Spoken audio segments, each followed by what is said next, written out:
کے پی کے حکومت کا ہیلی کاپٹر استعمال کرنے والے 1800 افراد کی فہرست نیب نے پبلک اکاؤنٹ کمیٹی میں پیش کر دی۔ رپورٹ کے مطابق پی ٹی آئی رہنما فیصل جاوید نے ہیلی کاپٹر پر 10 مفت وزٹ کیے، جبکہ سابق وزیر اعظم کی اہلیہ ریحام خان نے 2 بار ہیلی کاپٹر پر مفت سفر کیا۔ پی ٹی آئی رہنما شہریار آفریدی، حفیظ اللہ اور امین اسلم بھی ہیلی کاپٹر استعمال کرتے رہے۔ میڈیا نیوز کی ویڈیو دیکھنے کے لیے ہمارا چینل سبسکرائب کیجیے اور بیل کے آئیکن پر کلک کیجیے۔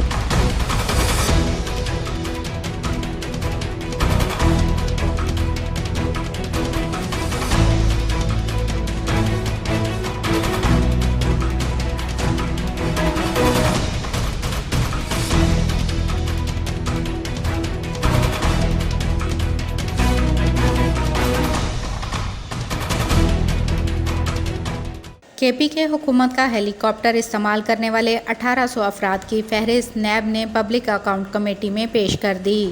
رپورٹ کے مطابق پی ٹی آئی رہنما فیصل جاوید نے ہیلی کاپٹر پر 10 مفت وزٹ کیے، جبکہ سابق وزیر اعظم کی اہلیہ ریحام خان نے 2 بار ہیلی کاپٹر پر مفت سفر کیا۔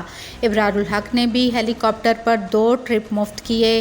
پی ٹی آئی رہنما شہریار آفریدی، حفیظ اللہ اور امین اسلم بھی ہیلی کاپٹر استعمال کرتے رہے، جبکہ صحافیوں میں فریحہ ادریس، ڈاکٹر شاہد مسعود اور ارشد شریف کا نام بھی شامل ہے۔ رپورٹ پر چیئرمین پی اے سی نور عالم خان کا کہنا تھا کہ مفت ہیلی کاپٹر کا استعمال کرنے والوں سے ریکوری کر کے رقم نیب میں جمع ہوگی۔ انہوں نے کہا کہ میری جان کو خطرہ ہے، جس وجہ سے مجھے وزیر اعظم نے 2 گاڑیاں دی ہیں، جس میں سے ایک بلٹ پروف ہے۔ مجھے ایک پارٹی لیڈر اور اس کے حواریوں نے نشانہ بنانے کی کوشش کی، لیکن بلٹ پروف گاڑی واپس کر رہا ہوں کیونکہ میں اس کا پیٹرول نہیں برداشت کر سکتا۔ چیئرمین پی اے سی نے کہا کہ آج کل پنجاب کا ہیلی کاپٹر بھی بہت زیادہ استعمال ہو رہا ہے، نیب اس کو بھی چیک کرے۔ پی اے سی کی جانب سے نیب کو 1800 افراد کی لسٹ پیش کرنے پر تعارفی خط بھی لکھ دیا گیا۔